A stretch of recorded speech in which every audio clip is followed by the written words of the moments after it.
Alors, donc, on a un exercice qui tombe assez souvent au concours, ce type d'exercice. En gros, alors dans ce cas-là, c'est un étudiant qui doit passer un examen devant un jury qui est constitué de 6 enseignants. Et les 6 enseignants, ils vont être choisis parmi les 32 qu'il y a dans l'UFR. Dans ces 32 enseignants, on a 6 chimistes, 4 biologistes, 8 physiciens, etc. etc. Et nous, on nous demande quelle est la probabilité que les étudiants passent l'oral devant un jury qui est constitué d'au moins, le au moins est très important, 2 mathématiciens.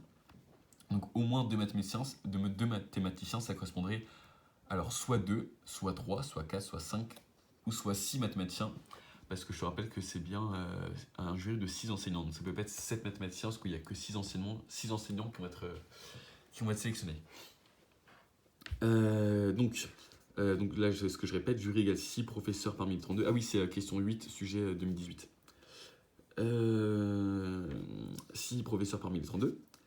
La probabilité d'avoir au moins 2 professeurs qui soient des mathématiciens. C'est la probabilité d'avoir du coup soit 2, soit 3, soit 4, soit 5, soit 6. Donc là, c'est des ou, hein, soit 2 ou 3 ou 4 ou 5 ou 6. Et c'est égal à 1 moins la probabilité d'avoir 0 mathématicien ou 1 mathématicien.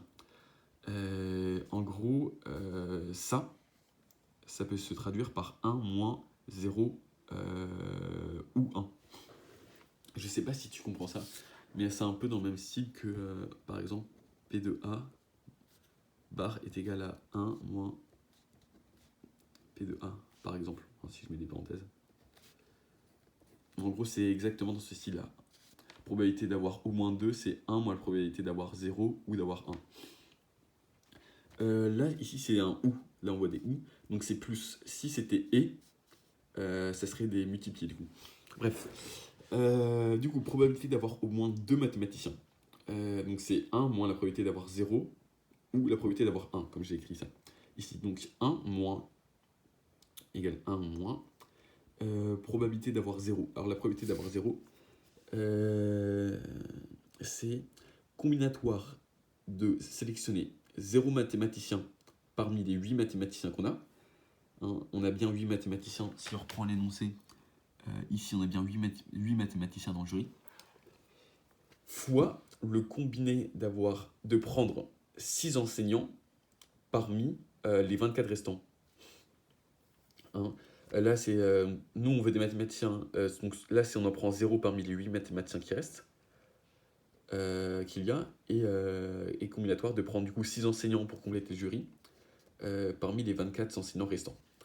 Plus, donc là c'est où, tu sais, là je te disais qu'il y avait un ou, et quand c'est ou, c'est plus, donc plus, probabilité de prendre un mathématicien parmi les 8 mathématiciens qu'il y a, fois le combiné de prendre donc 5 autres enseignants, parce qu'ici on a déjà pris un prof de maths, donc il reste 5 enseignants à prendre, parmi les 24 enseignants restants.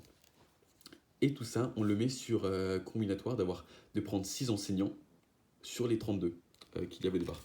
Et en gros, on remarque, pour être sûr de ton numérateur, si on additionne le 0 et le 6 ici, on retrouve bien 6. Si on additionne le 8 et le 24, on retrouve bien 32. Pareil ici. Ici, 1 plus 5, on retrouve bien 6. Et 8 et 24, on retrouve bien 32.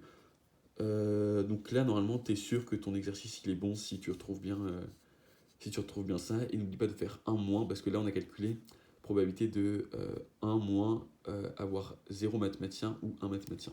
Du coup voilà, si tu as des questions, n'hésite pas.